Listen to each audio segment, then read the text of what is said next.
warahmatullahi wabarakatuh. Good morning guys, kaifakum. Semoga kabar baik selalu menyertai kita semua. Alhamdulillah, pada hari ini kita akan melanjutkan pembelajaran dari kita, khususnya untuk mata pelajaran PAI.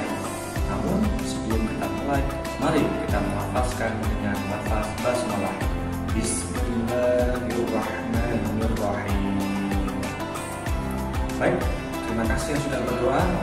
Untuk lebih jelasnya, kita simak ya tujuan pembelajaran kita pada hari ini dan materi pembelajaran pada pagi hari ini. Terima kasih.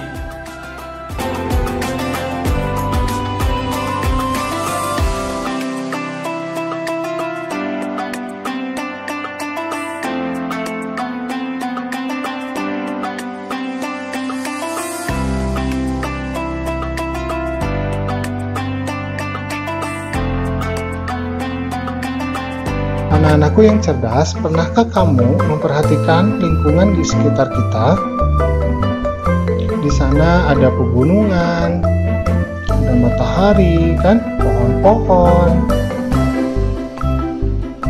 Kemudian ada pantai dan lautan, air yang begitu luas, di mana nelayan bisa memancing di dalamnya. Kemudian ada juga manusia, misalkan ada ayah, ada ibu, ada kakak, ada adik, ya, ada banyak sekali. Kemudian ada juga binatang, kan? Ada binatang yang bermanfaat bagi kita, misal sapi, ayam, dan sebagainya. Tentunya kesemuanya itu pastinya ada yang menciptakannya. Karena kita memahami dengan akal kita bahwa segala sesuatu itu selalu dan pastinya ada yang menciptakan. Misalkan di sini ada gambar, ada kakak dan adik yang sedang memakai sepatu. Pernahkah kamu berpikir bahwa sepatu itu pasti ada yang membuat sepatu, kan? Nah, yang membuat sepatu itu adalah pengrajin sepatu. Maka dari kisah ini kita dapat mengambil kesimpulan bahwa alam semesta pun yang begitu luas, yang begitu beraneka ragam, yang begitu luar biasa, itu pastinya ada yang menciptakannya. Dan yang menciptakannya itu adalah Tuhan kita. Siapakah Tuhan kita? Nah, Tuhan kita itu adalah Allah Subhanahu wa Ta'ala.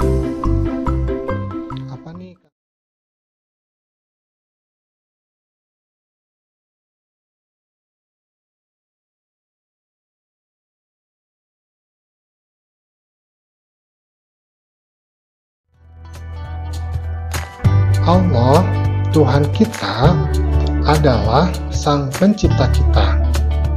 Nah, pencipta ini dalam bahasa Arab disebutnya sebagai Al-Khaliq. Nah, coba dilihat tulisannya dalam tulisan bahasa Arabnya ya, Al-Khaliq. Nah, coba diperhatikan, di sini ada kakak dan adik. Nah, kakak dan adik ini sedang mengenakan sepatu.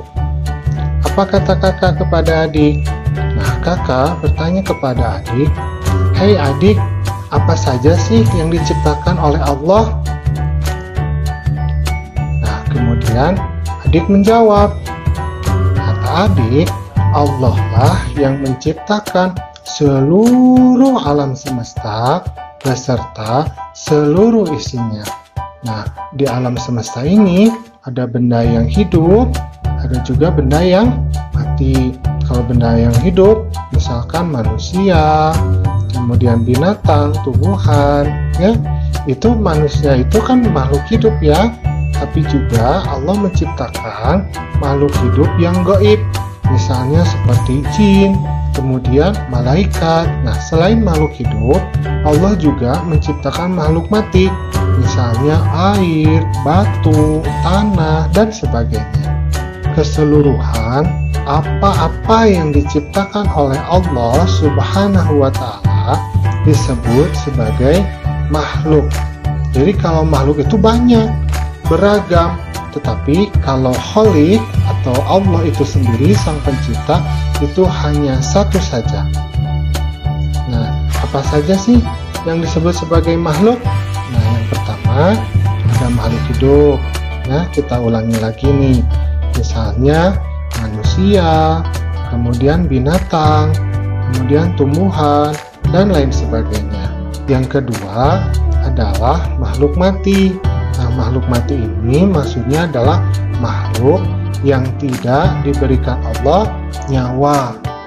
Nah, contohnya apa? Contohnya batu, contohnya tanah, kemudian air, udara. Nah, mereka semua itu tidak diberikan oleh Allah nyawa, sehingga mereka itu tergolong kepada makhluk mati. Nah, sekarang coba perhatikan gambar di sini. Nah, apa kata Pak Guru? Nah, kata Pak Guru kepada anak-anak semua, wahai anak-anakku yang soleh dan soleha, manusia diciptakan Allah Subhanahu wa Ta'ala untuk menjadi khalifah. Nah, khalifah itu apa? Nah, khalifah itu artinya adalah pemimpin di muka bumi. Maksudnya bagaimana, Pak? Maksudnya manusia itu diberikan oleh Allah akal sehingga manusia mampu mengolah alam semesta ini. Manusia mampu mengolah bumi ini. Manusia bisa menjadikan pohon, misalkan menjadi kursi, kemudian bisa merubah besi menjadi kendaraan. Nah, itu kenapa? Karena manusia dijadikan oleh Allah sebagai pemimpin di muka bumi. Karena manusia diberikan oleh Allah akal. Nah, tetapi ketika kita mengemban tugas kita sebagai khalifah di muka bumi ini, kita harus selalu menjaga lingkungan dengan sebaik-baiknya.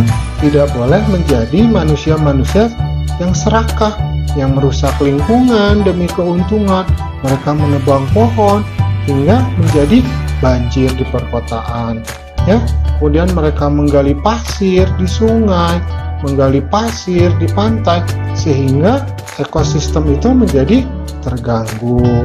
Ya, nah kita harus menjaga lingkungan itu dengan baik supaya alam semesta yang kita tinggali ini akan tetap lestari dan bermanfaat bagi manusia selanjutnya setelah kita. Nah, lalu bagaimana cara kita menjaga alam semesta atau bumi ini?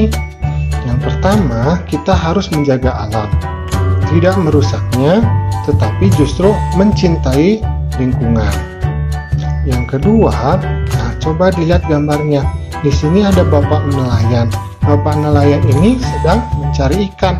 Ikan di lautan itu tidak ditanam ya, tidak dibiarkan oleh bapak nelayan, tapi itu disediakan oleh alam.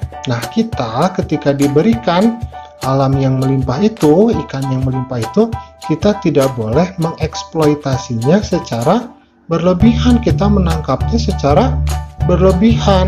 Kita boleh menangkap ikan, tetapi hanya ikan yang sudah dewasa. Nah, ikan-ikan yang kecil itu dibiarkan mereka hidup agar apa? Agar mereka dapat berkembang kembali, kemudian mereka dapat menjadi ikan-ikan yang selanjutnya, sehingga alam itu tidak menjadi rusak. Nah, itulah tadi penyampaian materi pembelajaran pada hari ini. Apabila ada yang belum jelas atau belum paham, silakan tanyakan kepada Bapak Imam via WA, bisa via telepon juga bisa. Ya, jangan lupa dan jangan segan-segan untuk bertanya. Untuk latihan pada hari ini nanti Bapak akan jelaskan pada Zoom meeting ataupun lewat via WA. Nah, Bapak rasa cukup pada pembelajaran pada hari ini? Mari kita tutup dengan melafazkan hamdalah. Alhamdulillahirabbil alamin. Alhamdulillah, mohon maaf atas segala kekurangan dan kesalahan, dan kepada Allah Bapak mohon ampun. Akhir kalam, wassalamualaikum warahmatullahi wabarakatuh. Dadah.